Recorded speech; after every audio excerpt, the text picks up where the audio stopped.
Layunin ng kagawaran ng edukasyon na makapaghatid ng maayos na serbisyo sa mga mag-aaral na Pilipino upang maging responsable at produktibong mamamayang magpapaunlad sa bayan. Bilang bahagi ng hangarin ng Department of Education na magdulot ng dekalidad na edukasyon sa mga mag-aaral, ang DepEd Licab District ay nagsagawa ng mga programa, proyekto at gawaing tutugon sa mga hamon at pagbabago sa sistema ng edukasyon.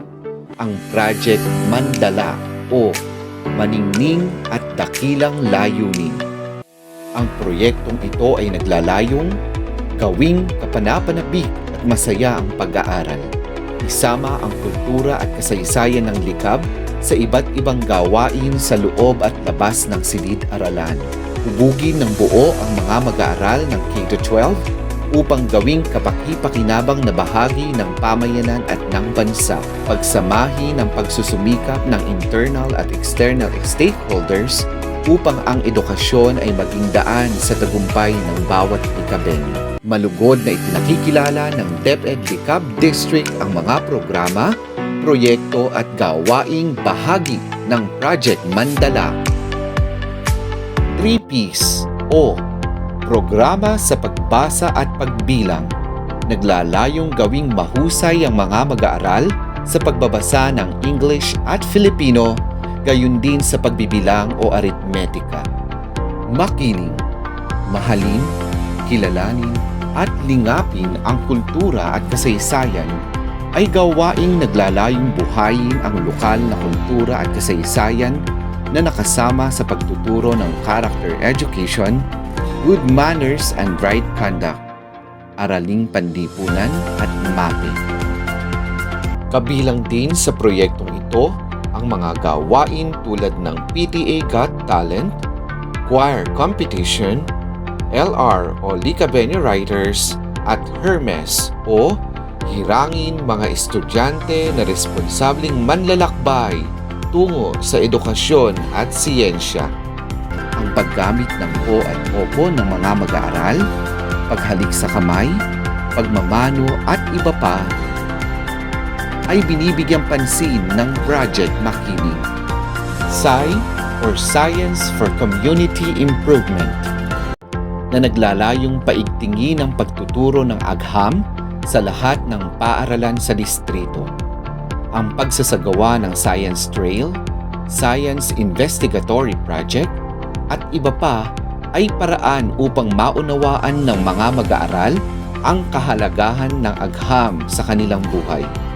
Kasama sa proyekto ang pagsulat ng action research, innovation at income generating project.